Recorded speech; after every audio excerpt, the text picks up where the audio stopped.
Everdream Valley is your standard, relaxing farming simulation game with a bit of a twist. By day, you'll be doing chores and assisting your grandparents in restoring their farm to its former glory.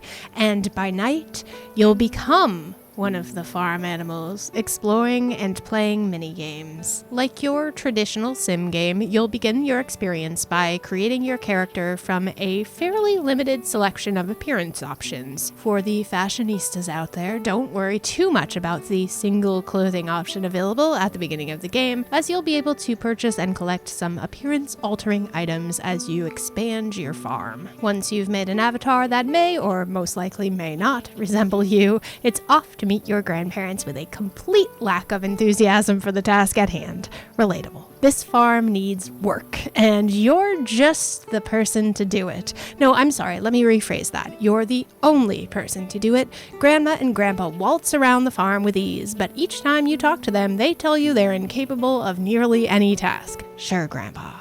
I'll tell you this right now, if you're not a fan of farm sims, this gameplay is not going to change your mind. However, if this is the sort of game you typically turn on to relax with, there just might be something here for you. Everdream Valley offers an expansive sandbox of tasks and activities to complete, with no real rules or guidelines as to what order they need to be completed in. As you flesh out the map, more tasks will be discovered and added to your list, which can be accessed at any time. Some of these chores were quick and simple, like collecting the crops or locating lost chickens within a circle radius marked on your map. Some were a bit more in-depth and required you to gather materials to build tools or structures before being able to complete that particular chore. Milking the cow was a rather odd experience, as was cooking, which required a bit of a quick-timey rhythm input, pointing your left stick in the right direction until the meter hits green and releasing. Again, these tasks were not to my taste, but I credit the developers for trying many things and diversifying gameplay. Unfortunately, controls in general were a bit clunky.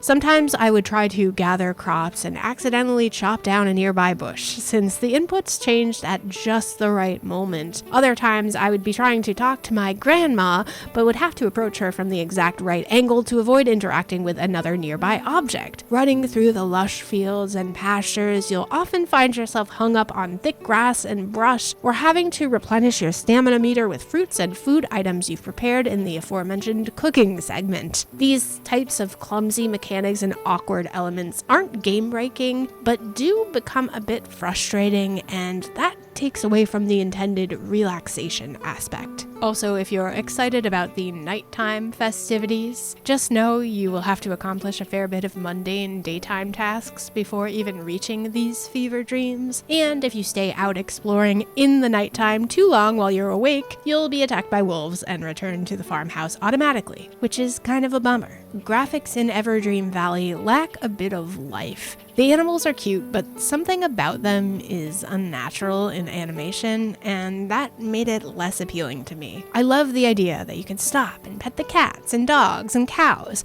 but the eerie way your avatar will stop, slide themselves into petting position, and merely pat the air over the animal's head made it less endearing and more disturbing. It didn't help that the animals appeared to lack any soft, furry textures. I felt like I was petting plastic. The grass also appears to just be singular layers of 2D texture that you can walk into a wall of without flattening. Some of the landscapes you'll encounter through your explorations are quite lovely, and I enjoyed how the day-night cycle impacts the look of everything, but as a whole, it was lacking some of the charm I was hoping for that would have helped me connect with the farm and the world itself. Heck, I preferred the animated images on the load screens more than anything I encountered during my explorations. There were also plenty of graphical hiccups where I would find myself literally inside a cow or with one of my animals poking their head through a solid wall.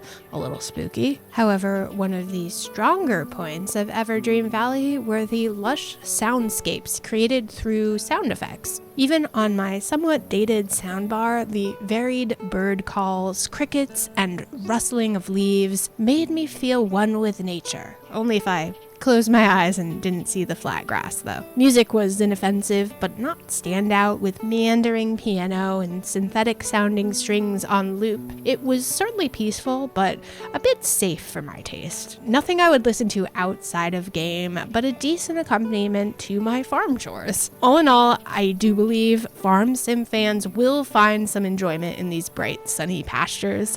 Animal lovers will get a kick out of the variety and the quantity of critters you can tend to and observe, and the nighttime activities bring something farm fresh to the table. But it is missing the charm it needs to really shine. Everdream Valley feels like a game that is trying to appeal to a younger audience, and that's fine, but I just think it has a few too many kinks holding it back from being a classic in the genre like Stardew Valley or Story of Seasons. Not a bad game, but just not quite enough to convert me to a cozy gamer.